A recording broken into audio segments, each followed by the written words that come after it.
अस्सलाम वालेकुम students, computer science class 9 और हमारा आज का लेक्चर है लेक्चर नंबर 43। आज हम एक नया चैप्टर स्टार्ट करने जा रहे हैं जो कि चैप्टर नंबर 4 है, जिसमें हम डाटा एंड पायरेसी के बारे में पढ़ेंगे। बहुत ही इंटरेस्टिंग और इजी चैप्टर है जी। Protecting data from the malicious user is called data privacy. आपके पास कंप्यूटर फील्ड के अंदर सबसे मेन बात क्या होती है? आपकी डाटा का ट्रांसफ़र। जब आप एक एंड से दूसरे एंड तक, यानी एक कंप्यूटर से दूसरे एंड तक ट्रांसफ़र करते हैं डाटा, तो आप चाहते क्या हो कि आपका जो डाटा है ये सिक्योर रहे।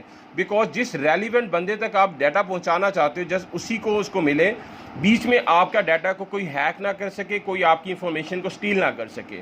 तो डाटा एंड प्राइवेसी क्या है कि अपने डाटा को उन यूज़र्स से बचाना जो आपके उस डाटा को इस्तेमाल करते हुए आपको नुकसान पहुंचा सकते हैं। तो the process in which we protect our data from the malicious user and that malicious user are also called the hackers। के हैकर से अपने डाटा को बचाना, that is called the data privacy।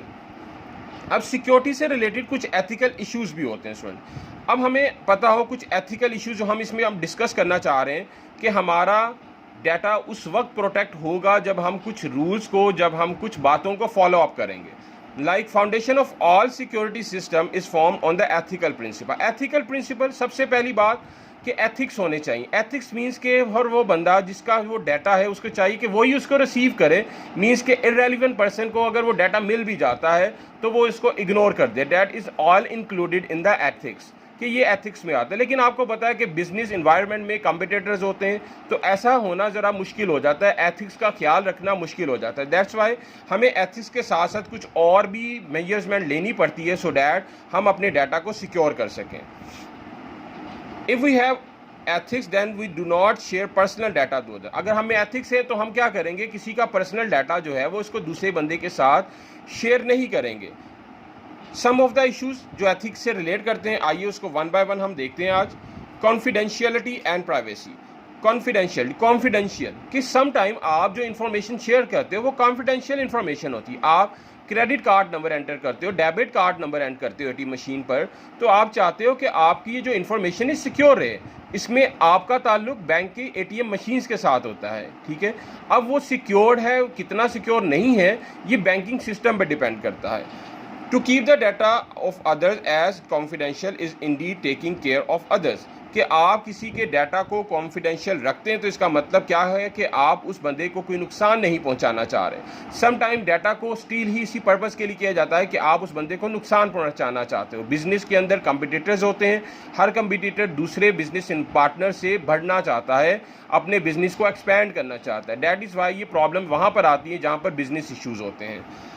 For example, अगर if a bank share information of any transaction with your business competitors, तो क्या होगा, आपका बिजनेस नुकसान में जाएगा। कि यही वजह है कि बैंकिंग सेक्टर जो है वो हमारे पास एक ट्रस्टफुल इंस्टीट्यूट होता है जिस पे हम एतमाद कर सकते हैं कि हम जो भी इंफॉर्मेशन बैंकिंग सेक्टर को प्रोवाइड कर रहे हैं वो हमारी कॉन्फिडेंशियल है। हमारा ट्रस्ट बैंक पे तभी बनता है जब बैंकिंग सिस्टम अपना काम स्मूथ तरीके से परफॉर्म कर रहे होते हैं। तो कॉन्फिडेंशियलिटी मीन सम टाइम हम ये चाहते हैं हमारा जो डाटा हमने जो किसी इंस्टीट्यूट या बैंक के साथ शेयर किया हुआ है वो बैंक किसी और बंदे को शेयर ना करे। तो that is called the confidentiality and privacy. अब हम बात करते हैं जी पायरेसी। पायरेसी क्या है? Is the means making illegal copies. किसी भी बुक की इलीगल कॉपी बनाना, सॉफ्टवेयर की इलीगल कॉपी बनाना, सीडीज़ की इलीगल कॉपी बनाना जो है वो पायरेसी कहलाता है। सॉफ्टवेयर पायरेसी क्या है? Is the illegal copy distribution and usage of software. कि आपने क्या किया, एक सीडी परचेज की, उसके बाद उसकी डुप्लीकेट कॉपी निकालना शुरू कर दी और लोगों को बेचना शुरू कर दी। ये प्रैक्टिस हमारे पाकिस्तान में तो कॉमन है, लेकिन इंटरनेशनल कंट्रीज़ में कोई भी सॉफ्टवेयर जब बाय किया जाता है तो उसको स्पेसिफिक पर्सन ही यूज़ कर सकते हैं, not more than that required person उसको इस्तेमाल कर सकें। तो some companies issues the key for the use of software. कुछ कंपनीज जो हैं कीज़ इशू कर देती हैं, वो कीज़ उसी बंदे के पास होती हैं जिसने उसको परचेज़ किया होता है। लेकिन पाकिस्तानी है, पाकिस्तानियों के पास आपको पता है कि हर चीज़ का तोड़ होता है। वो क्या करते हैं, उस की को सर्च आउट करना शुरू कर देते हैं। उस की को सर्च आउट करने के बाद उनको कोई ना कोई ऐसी की मिल जाती है जिसको एज अ क्रैक इस्तेमाल करते हैं। तो this process is called the cracking. और वो की जो कि नेट पर सर्च आउट करके वो इस्तेमाल करते हैं, दैट की इज़ कॉल्ड द क्रैक।